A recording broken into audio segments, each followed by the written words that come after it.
आज हम आपको ब्रेल लिपि के विषय में कुछ जानकारी देंगे।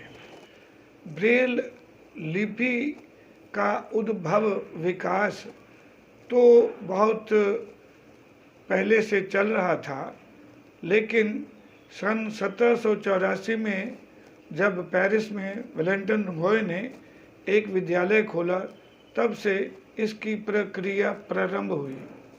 इसी बीच इस ब्रेल के मूल जो जन्मदाता हैं लुई ब्रेल का जन्म 4 जनवरी सन 1809 फ्रांस में एक गांव है कूबरे, वहाँ पर हुआ।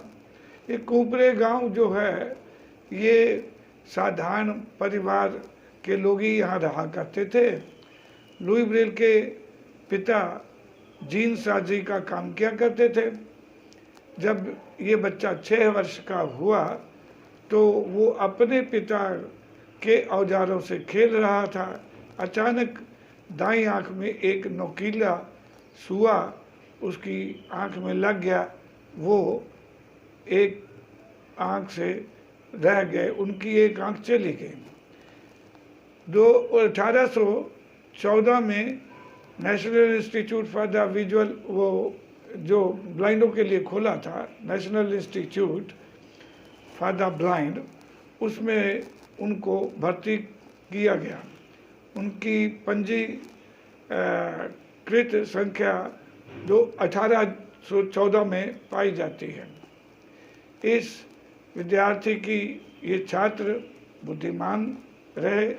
इन्होंने अपने बौद्धिक विकास से अपना काम प्रारंभ किया, लेकिन इनको ये चिंता थी कि हम ऐसा कोई तरीका बनाएं जिससे सभी दृष्टिबाधित लोग पढ़ लिख सकें। उससे पहले मोम के अक्षर का प्रयोग किया जाता था, लोहे के अक्षरों का प्रयोग किया जाता था, तारों को गांठ गांठ करके बनाया जाता था, लेकिन ये पद्धति कुछ लंबी थी। इससे पहले एक 12 बिंदुओं की लिपि भी बनाई गई जो बहुत बड़ी थी। 1825 में लुई ब्रेल ने इस ब्रेल का आविष्कार किया। इसमें 6 बिंदुओं से ये लिपि निर्मित की गई, लेकिन उस समय के जो प्रिंसिपल थे उन्होंने इसकी मान्यता नहीं दी। 1835 में इन्होंने फिर इस आविष्कार को लोगों को दिखाया, लेकिन बात बनी नहीं। इस लिपि के स्वीकृत न होने के कारण लुई ब्रेल को बहुत धक्का सा पहुंचा। इनको क्षय रोग हो गया और 1852 6 जनवरी को इनका देहावसान हो गया। 1853 में फ्रांस सरकार ने इस ब्रेल लिपि को मान्यता दी। मैं आपको ये बता दूं कि ब्रेल लिपि कोई ऐसी लिपि नहीं जिसका नाम ब्रेल है। इनके पारिवारिक नाम का जैसे लोग गिल लगाते हैं, वर्मा लगाते हैं और कुछ लगाते हैं, वैसे ही इनका टाइटल ही ब्रेल था। फ्रांस सरकार ने इस लिपि को ब्रेल लिपि के नाम से ही मान्यता प्रदान की। इस लिपि में जो 63 अक्षर मिलान किया गया बिंदुओं का, जिसको सिंबल्स ऑफ ब्रेल कहते हैं। 63 सिंबल्स इन्होंने आकार बनाए, उनमें सारे अक्षरों को संयोजित करके इन्होंने ब्रेल को बना डाला। ये उस समय इंग्लिश में ही ये ब्रेल लिपि प्रसिद्ध हुई। धीरे धीरे इसका विकास होता गया, परंतु अब प्रश्न यह उठता है कि भारत में ये ब्रेल कैसे आई।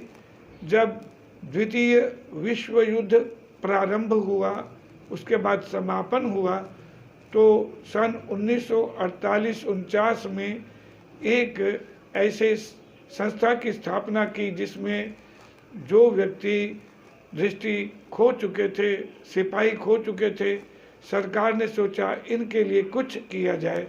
तो एक संस्था का निर्माण हुआ, training centre for the adult blind, यानी कि TCAB। ये संस्था बाद में चलती गई। इसमें उन सिपाहियों को रखा गया, उनको कई काम सिखाए गए, ब्रेल लिपि भी सिखाई गई। लेकिन उस समय की एक दुखद घटना ये थी कि हर प्रकार की ब्रेल, कोई 8 प्रकार की ब्रेल जो थी लिपि भारत में विकसित थी। उसमें साबराम लिपि और भी कई लिपियां थीं। तो 1950 में एक ब्रेल कॉन्फ्रेंस की गई, जिसमें लाल आडवाणी भी उसके प्रमुख रहे। और भी कई लोग थे जिन्होंने इस ब्रेल को हिंदी ब्रेल के नाम से प्रसिद्ध किया। भारतीय ब्रेल इसको कहते हैं। इसमें 6 बिंदु होते हैं। जब आप इसको लिखेंगे तो आप इंटर पॉइंट जैसे भी हाथ में पकड़ेंगे तो एक एक सेल में 6 बिंदु हैं। पहली दाईं ओर 1 2 3 है, बाईं ओर 4 5 6 है। लिखा इसको उर्दू की तरह जाएगा और पढ़ा हिंदी की तरह जाएगा। देखिए कैसी समानता है हमारे इस लिपि में। धीरे धीरे इस ब्रेल को सभी ने सीखा। इससे इंग्लिश, हिंदी, पंजाबी, संस्कृत, उर्दू इन 6 ही बिंदुओं में निर्मित है। आप जब इस ब्रेल को पढ़ेंगे या इसका अध्ययन करेंगे तो स्वयं जानेंगे कि ये ब्रेल है क्या।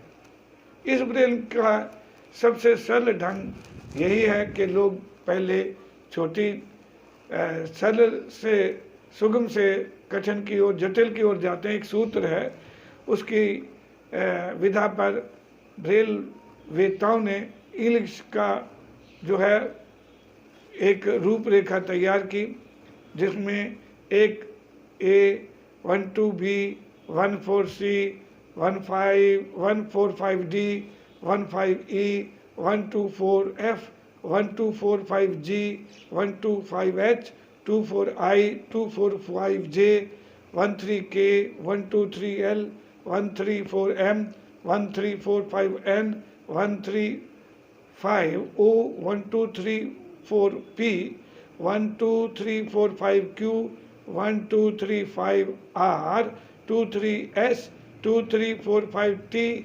136U, 1236V, 2456W, 1346X, 13456Y और 1356Z। ये कॉम्बिनेशन है।